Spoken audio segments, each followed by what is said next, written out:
it's time to sit back and relax with your favorite drink. And listen.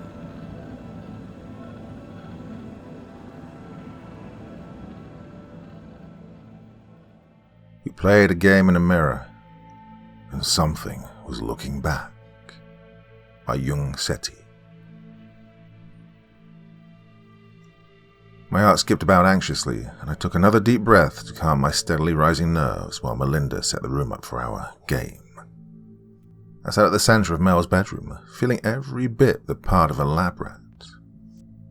The room had been tidied, the floor cleared of any obstructions, as she fumbled to set up the old, mahogany cheval mirror we'd managed to fumble down from her attic a few feet in front of me. The room was dim, intentionally so, casting us in an unusually oppressive sort of darkness. The only light, with the exception of the candle we were using in the spirit of the game, was the moonlight streaming in through the window which Mel had left open for the crisp night air.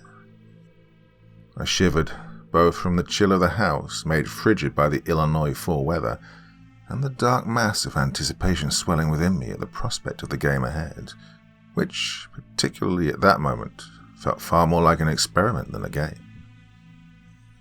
Mel turned to face me, then the mirror again, checking to make sure my reflection was perfectly aligned at the center of its large surface. Finally, satisfied with everything's place, she turned to face me. "Okay," she said, clasping her hands together and shooting me a wide, excitable grin. "You ready?" Her eyes gleamed with nervous yet enthused anticipation. "You get what you're doing, right?" I shrugged. The video she'd sent me had given a brief explanation of the game, ritual, whatever it was, enough that I had a basic understanding. Still, as I sat in almost complete darkness, only the light of my phone illuminating the mirror, I couldn't help but feel a steadily creeping sense of unease at the prospect, like so many strangling vines tightening around me. It wouldn't hurt to hear it all explained again, if for no other reason than to buy myself a bit more time. Just, explain it one more time. Like, which part? What the game is or how to play it? I nodded, smirking a little. She shot me a look of mild irritation, lips pursing into a tight frown, but obliged with a sigh. "Okay, well, we're playing the mirror game, obviously." She gestured to the mirror behind her. I got a glimpse of myself in it, and couldn't help but frown, pulling my sweater tight around me. Well, it's simple. You stare at yourself in the mirror for about 10 minutes, like, really look at yourself, and after a while you'll start seeing things. "Things?" I asked, the rising waters of reluctance audible in my voice. She shrugged. "Things," she responded back. "Well, there's nothing specific. Some people see their face change, others see shadows or colors. It really depends on the person." Well, as her words painted eerie pictures in my mind, I found my gaze wandering back to the mirror and felt a cold chill down my back, like an icy caress.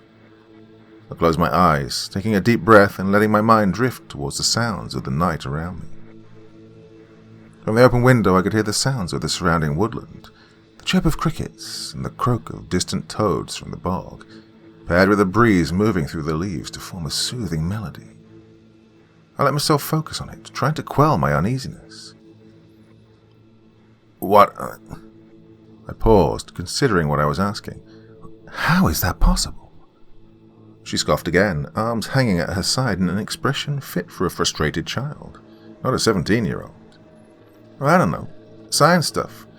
What your brain, makes stuff up till it tries to fill in what you can't see properly. Something like that. Did you even watch the video? I nodded.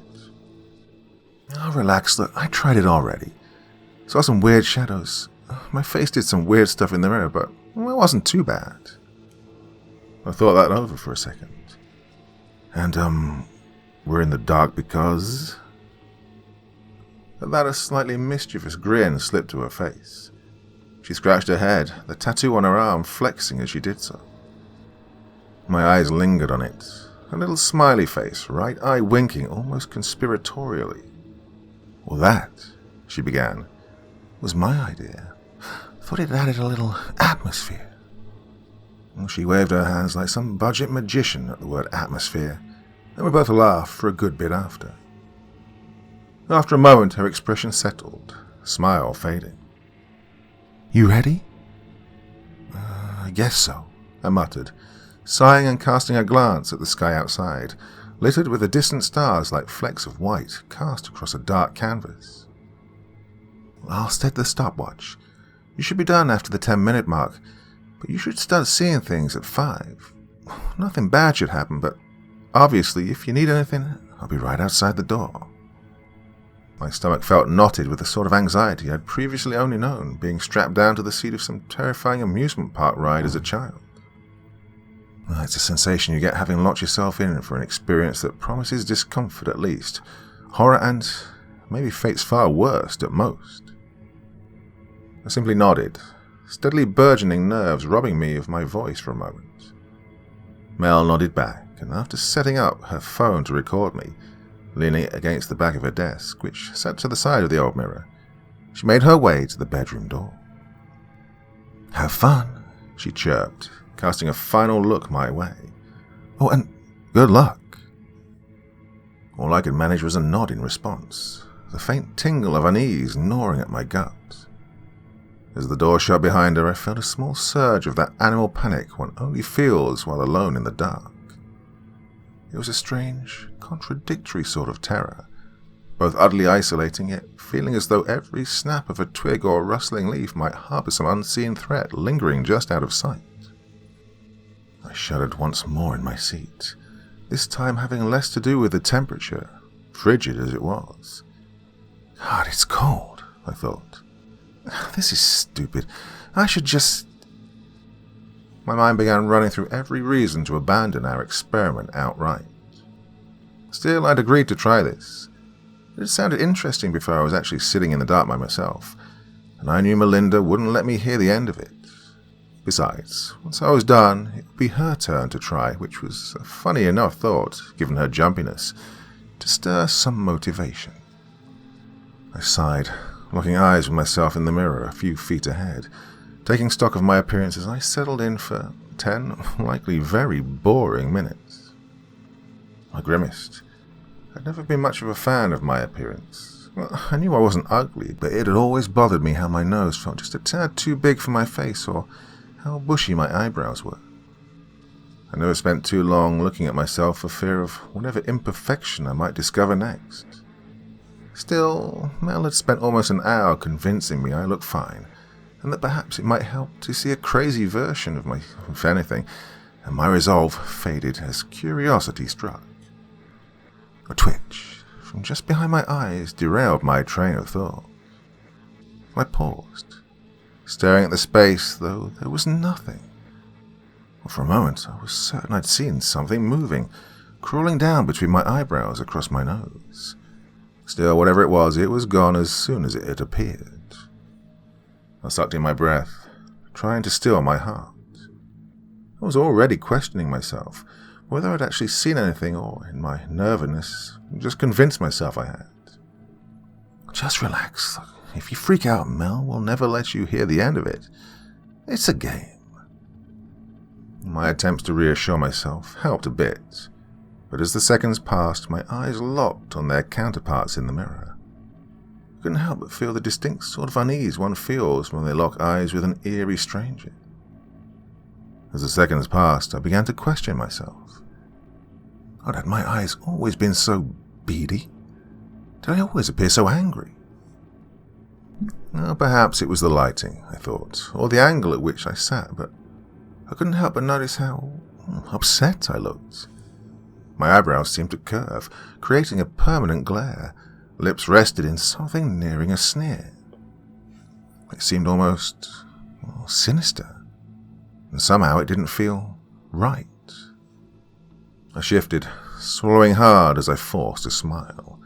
I smiled until I was squinting, watching with a mild unease in the mirror as my face shifted in response. Somewhere in the depths of my gut, I felt a distant, almost perceivable twinge of dread. I was smiling, obviously, but somehow even that didn't look right. I ran my fingers across my face. an odd sense of dysphoria taking hold as I did so.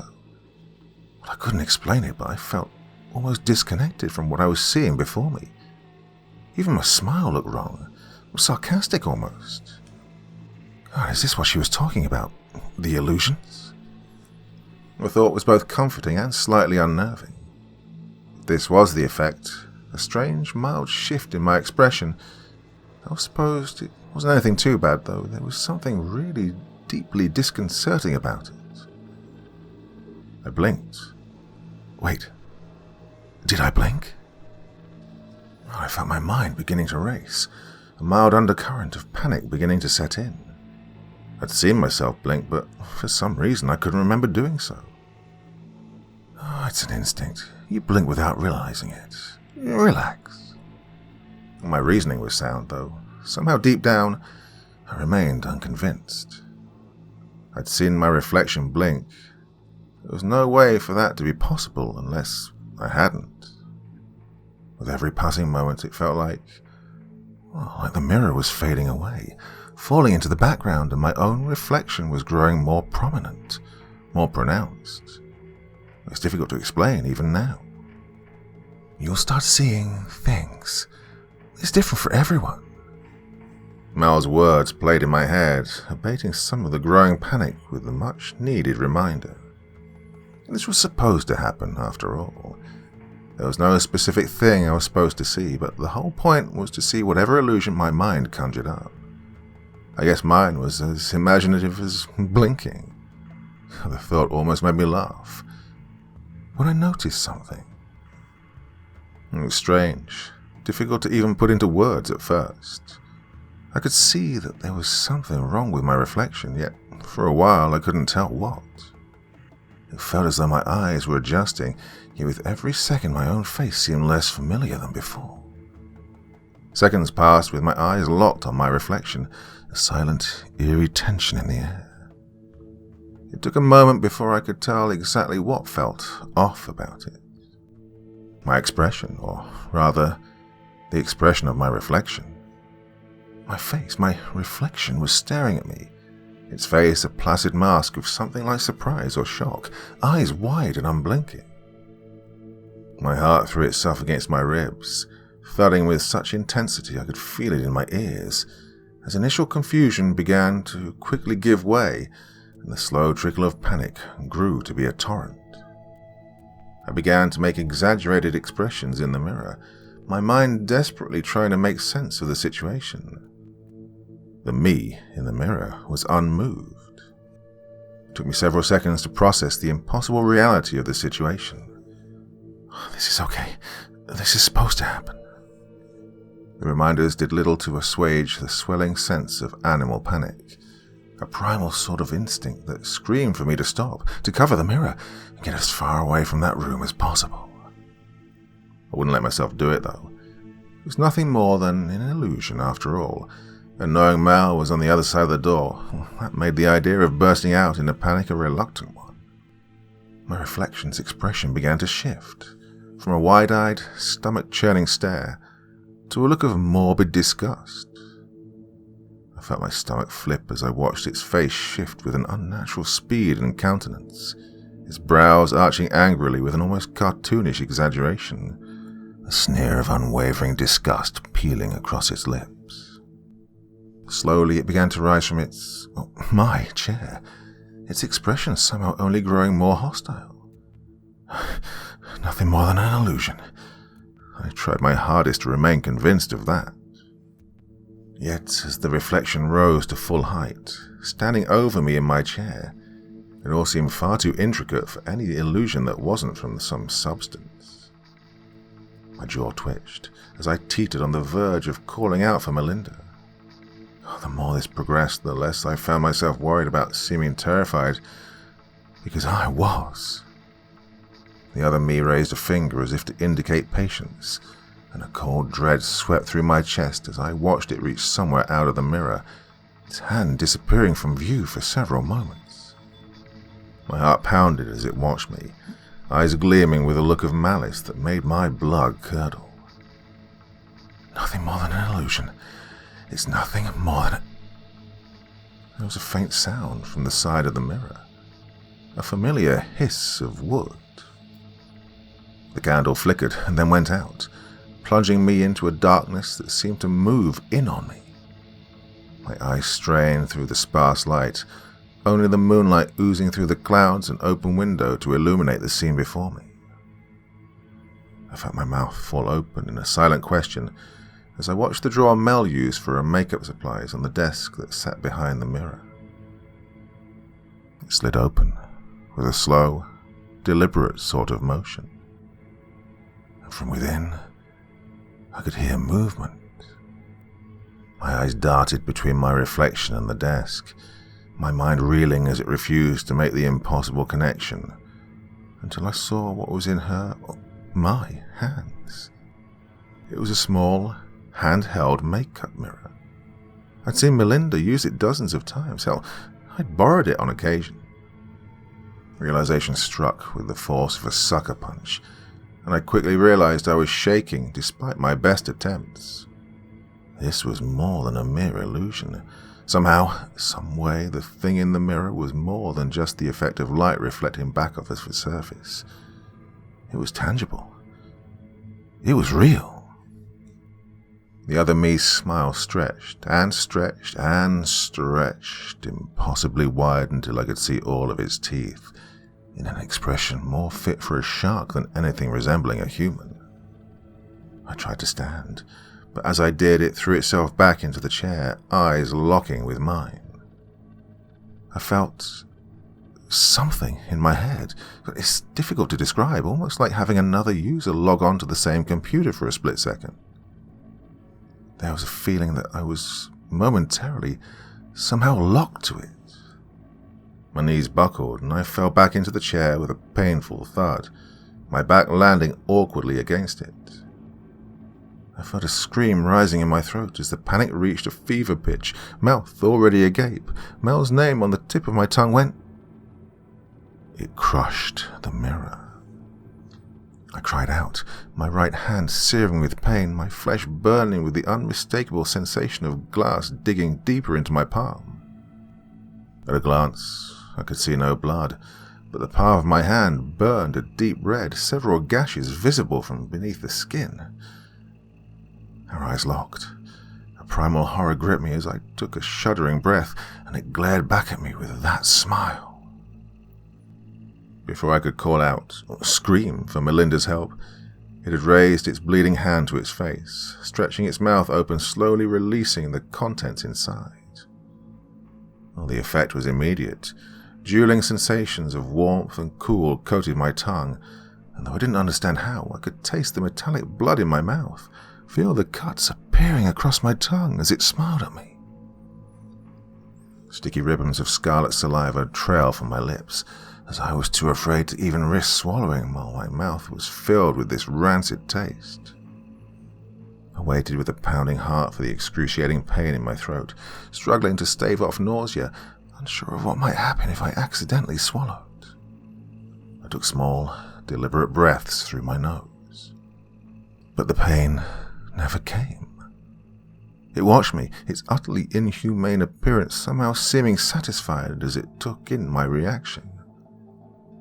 God, it isn't trying to kill me. Yet. The understanding emerged suddenly from the maelstrom of horror and panic, something in its expression resonating. It just wanted me quiet. It's not done with me. The thought was like venom in my mouth, my mind spinning with the unnerving possibilities of just what that could mean. None of them were good.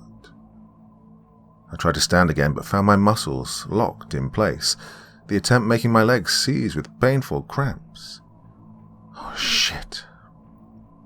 I tried moving my feet, keeping my eyes locked on the mirrors, and I could feel my toes moving.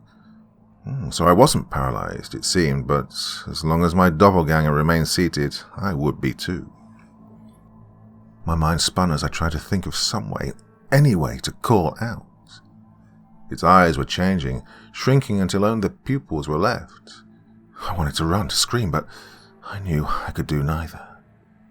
The sensation of the phantom glass shifting in my mouth as its sinister grin stretched served as a warning. Despite its inhumane appearance, its expression was unnervingly familiar. It was a nightmarish vision of the look I get right before doing something I shouldn't. A grin that usually spoke of mischief, now one of unspeakable bloodlust. I knew I had to act, that whatever came next would surely be devastating. I couldn't have expected what was going to happen. She rose to her feet in an instant, and my every muscle shrieked out in searing pain as I repeated the act unwillingly. Her teeth began to chatter with what I can only assume was excitement, giving that nightmare smile an even more otherworldly effect. Those pinprick eyes peering through me. Slowly we raised our hands to the corner of the mirror. My heart throbbed painfully with dreadful anticipation as they approached the corner, growing closer, until the lips of my fingers touched the surface. It wasn't cool, as glass should be. Instead, I felt a warmth beneath, as though I were merely touching the window of some warm room. It was then that the glass began to move.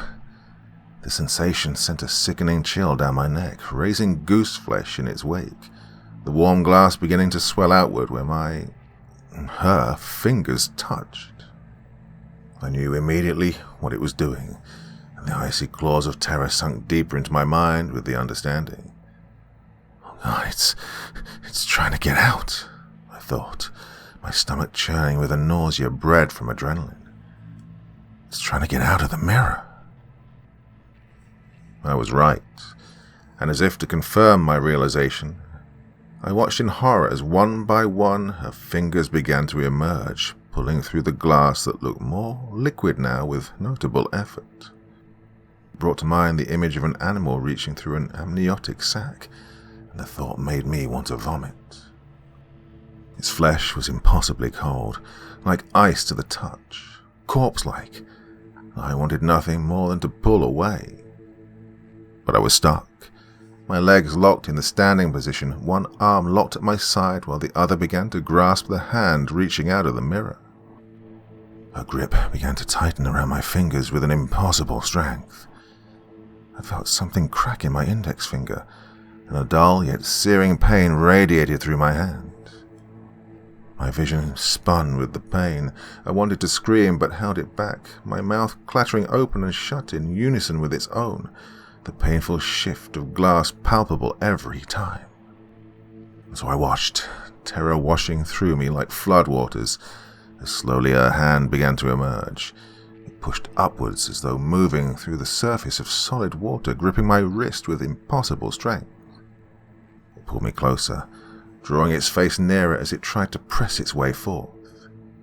Ear close to the surface, I could hear its voice. It was the hiss of death and decaying things, the whisper of dead fall leaves as winter's chill cold hand left the world barren. I've spent a lifetime staring back at you, watching the pathetic life you lead, attached to this disgusting form. A lifetime of whispering, that voice at the back of your head, urging you to cut and trim and break yourself. His face slowly began to push through the glass, warping and splitting as it emerged. The center of its face emerged from the glass, and for a moment I could see what it truly was. Its skin was pale, the inhuman grey of a corpse, with divots running through its skull almost like a pumpkin. Where there should have been a nose, there was nothing but skin. The only thing that remained was that smile, stretched impossibly wide, dripping with murderous intent. As it began to pull its top half through, its form quickly returned to the mirror version of my own. You brought me here. Now you will watch from behind the glass. Well, I knew immediately what it intended. Goosebumps charged along my back as I pictured myself trapped somehow within the mirror.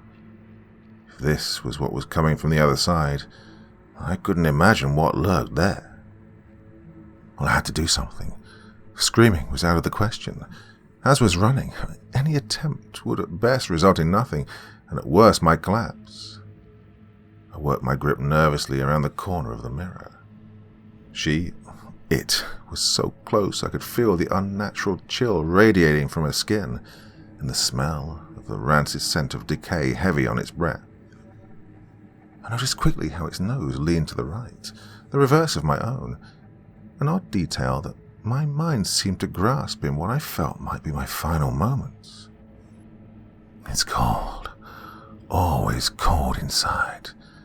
You'll never know warmth again, just the cold, harsh touch of the mirror. Then it giggled, a cackling sound that made it evident it had never made such a noise before. It was then that an idea emerged from amidst the maelstrom of terror, a Hail Mary from somewhere in the panicked recesses of my mind. Burning anxiety coiled around my heart at the thought of what I was going to do, knowing failure meant certain death or worse. Still, it seemed that, or a fate worse, was almost sealed, so I had no other choice. So I gripped the mirror for dear life, gritting my teeth despite the pain. The other me was a little more than halfway out, its body with grey skin almost reptilian in appearance in the brief seconds before it regained my own. I could feel its hot breath on my ear, taste the rot that seemed to spill from its very pores. It ran its tongue along my cheek, unnaturally long and forked, covered in small barbs. It's so cold and dark. Misery until the moment some wretched, weak thing comes to stare at you. Don't worry, I'll visit often.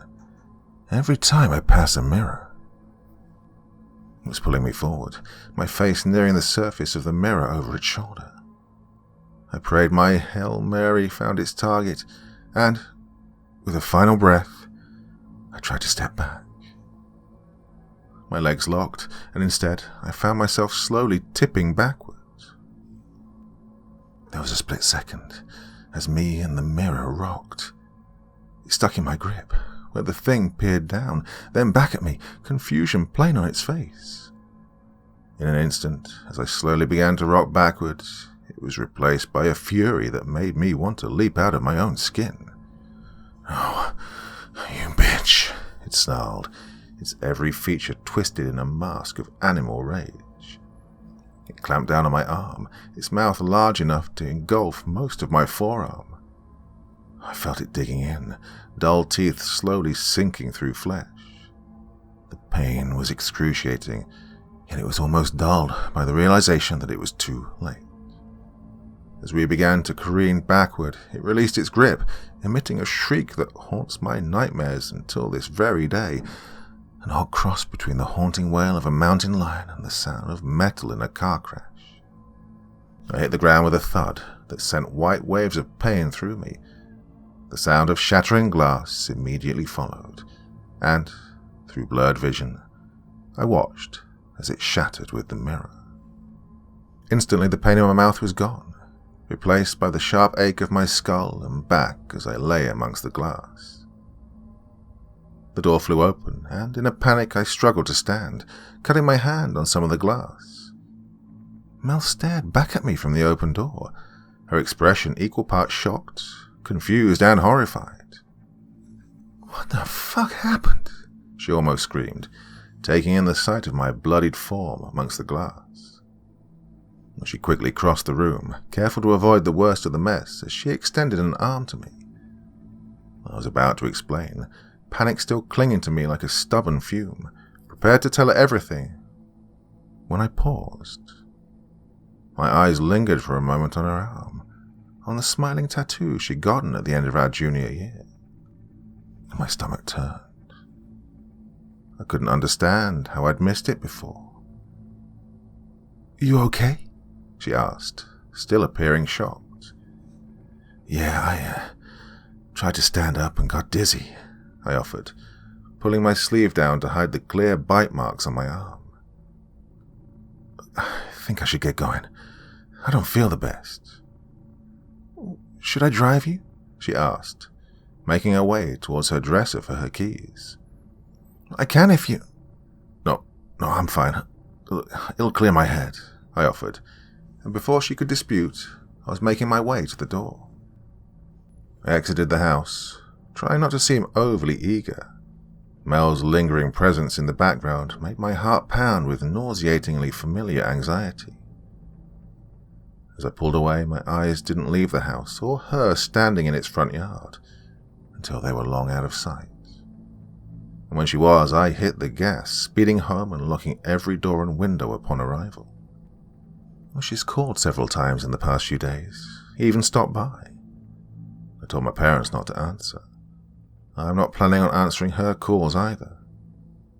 You see, it wasn't until the moment she offered me her hand that it clicked. Perhaps my paranoia had raised my perception a bit, or I was just willing to acknowledge what might have seemed an odd mistake before. But now I know for sure. I'd been there when Melinda got her tattoo, holding her hand as the design was drawn into her skin. It had been something simple, just a smiley face winking its eye. When I arrived home that night, after locking myself in my room, I hurried to my phone, scrolling through old photos for one in particular, praying I was mistaken. It was taken the night she got the tattoo. When I saw it, cold confirmation settled in. In the image of my phone, the tattoo was winking with its left eye. No matter how hard I racked my mind, from every memory I have of her that night, it had been winking its right. I don't know how long my friend has been gone, swapped with her doppelganger from beyond the glass. What I do know is that thing that was there with me that night, who invited me to play that game, it was never Mel. I guess if there's anything to be taken from this, it's to be wary of your reflection. I don't really spend much unnecessary time looking in the mirror anymore. You never know who, or what, is really looking back.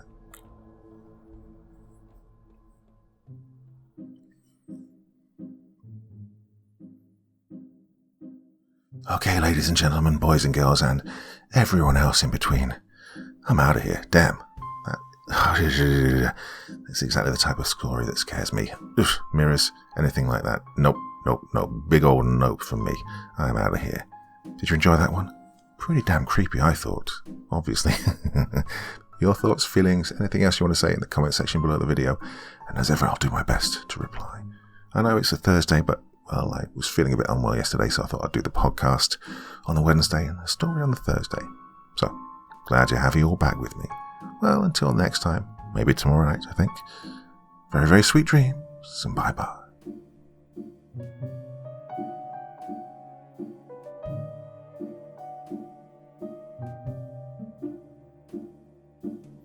Thank you so much for taking the time to listen to this story today. Really means a lot to me and to the author of the story, of course. Well, if you want to know more about me, I'm pretty much everywhere on social media. You can find me on Facebook, Twitter, Instagram. You can download my music on SoundCloud. I've got a Patreon if you feel like. Throw me $1 or $2. Very much appreciated. And of course, on Reddit, I have a place where you can leave stories if you want me to read one that you've written. Well, hoping to see you all again very soon. Till then, sweet dreams. Bye-bye.